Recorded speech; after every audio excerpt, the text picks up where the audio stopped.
Hello everyone, good morning sa inyong lahat. Ngayon day off ko today. So, may dala akong plastic. Alam niyo kung ano to? Magbabasura tayo ngayon. Kasi yung mga plastic na mga empty bottle na inipon ko dyan, yuhulog ko doon sa Bayfu. Sayang din ito mo guys. Ito yung mga ihulog ko doon, may points na nakapalit. Pag naipon ko, pwede ko siyang ipapalit ng mga groceries like bigas, mantika, noodles. Isayang din yun.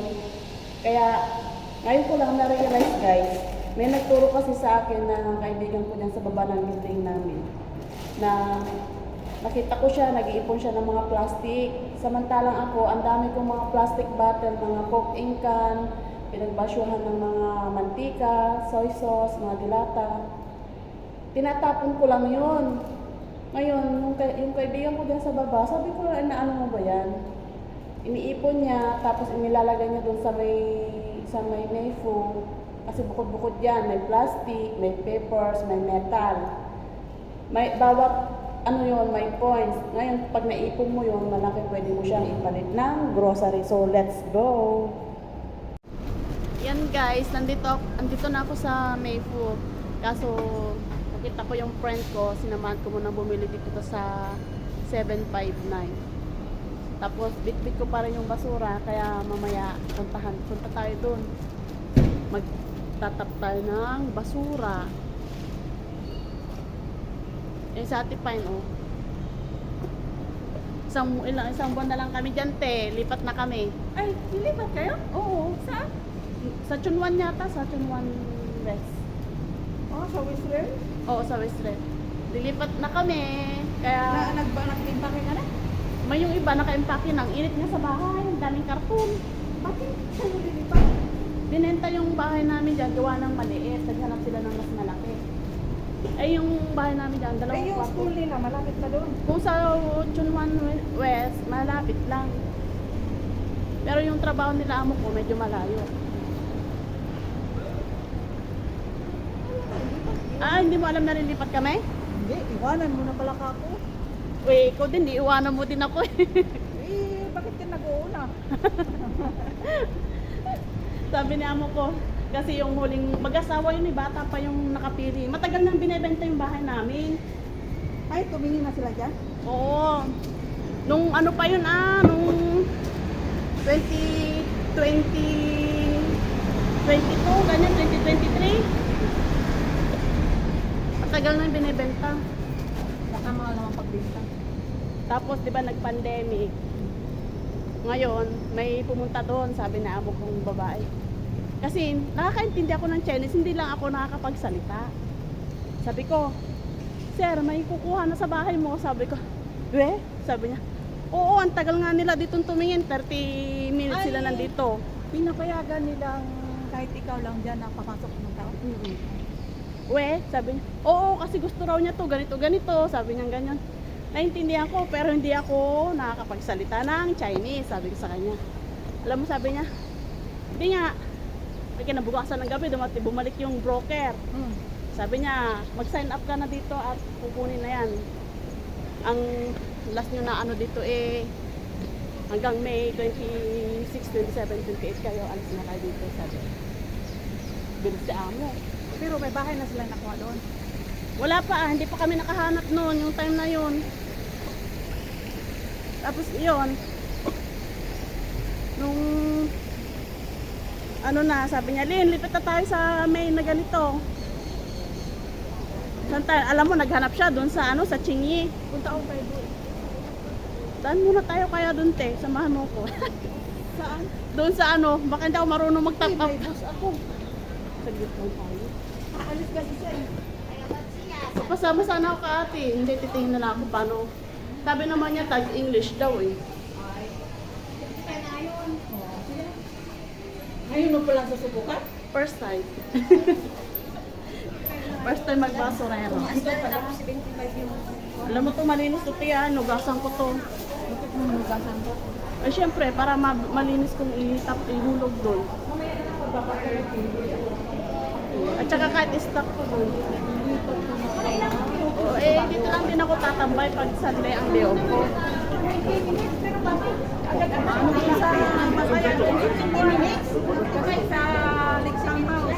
Hindi naman doon sa Litsa. Hindi naman malapit daw doon. Malapit. Baka malapit kami sa may dagat. Oo, malapit. Ano nga eh, 3 kwarto yung ano namin eh. 3 kwarto, 2 CR. Oo. O sige na arte. Bukan mo lang. Try and try. Babay na sa tipay. Yan guys. Subukan nating mag-tap. Alam niyo naman ako kung saan may pagkakitaan, kung saan meron. Basta legal. Yan. Parangal. Go. Kasi sayang din to, no? Ngayon ko lang kasi nalaman ko. Kaya, yan guys.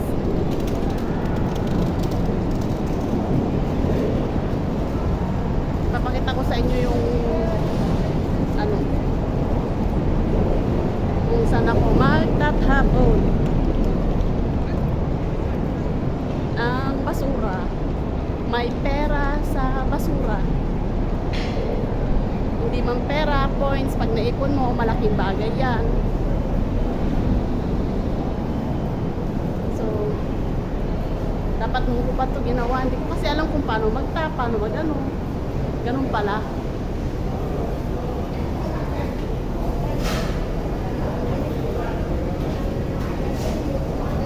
Magtatap ako dito. Yan guys. Dito may metal. Tapos dito may plastic. Dito ako magtatapon. Kasi first time ko ba? Ganito gagawin ni Pangyaw. Oh. Para matuto rin ako. First time ko kasi eh. Ganito gagawin niya. Pangyaw, can I take video? Can I take video how to do this one? First time. Yeah. Yan. Scan yung QR code.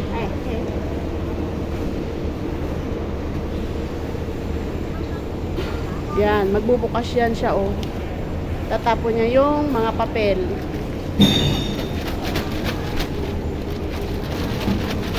Yan, may kilos siya, no.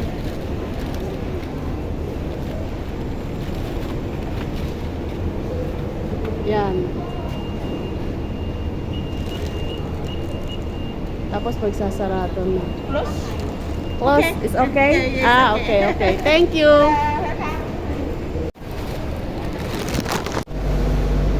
Yan guys, tapos na akong nagsapo ng basura dyan, oh.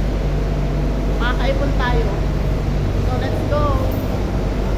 Pinagpawisan pa ako, first time ko ba? First time kong nagtapon ng basura doon. Ganun lang pala kadali. Next time, ipunin ko na yung mga dapat kong ipunin sa bahay. Kasi marami kami pinagbabasyuan ng mga soft drinks, mga bote ng mineral. At si amo ko, mahilig din sila mag-iinom. Yan. Ngayon, alam ko na. Tsaka yung mga tinatapon ko doon, malinis yung mga basyuan. Kasi pinuhugasan ko muna yon para hindi lang kami. Kinabukasan kasi, tsaka ko pa lang siya itatapon dyan kasi araw-araw naman ako nagmamarket. So, sa mga gustong mag-ipon na mga lata, hindi masama, basta marangal. Sayang din yun, di ba? Pag naipon, sa panahon ngayon, ang hirap ng buhay sa Pilipinas, pwede nating, pag naipon yung points natin, pwede nating ipalit ng mga bigas, noodles, mga mantika, na pwede nating ipabox sa Pilipinas. Kasi ang hirap ng buhay sa Pilipinas, sobra. Kaya eto, first time kong ginawa at ito tuloy-tuloy ko nang gagawin kasi alam ko na kung paano gumawa doon. So, yung mga gustong gumawa din ng ganyan tulad ko, shout out. Marami kasing gumagawa na hindi ko kasi maalam din eh Buti, tinuruan ako ng kaibigan ko. So, tapos, pag uwi ko, marami na naman akong pagpapasyal. Pinapapasan ulit, ganun ulit. Pag marami na akong naipon, at malapit ako pa ng Pinas, yun. Tsaka ko lang siya i-redeem na ipang-grocery. Marami akong natutunan na. Pero, pinagpawisan ako. First time baka ako magkamali pa ng mga pinipindot-pindot. Pero may nakita kong Indonesia doon kasabay ko. Kinakausap ko siya ng English. Hindi naman niya ako maintindihan. Basta sabi ko na lang, panuorin ko na lang siya.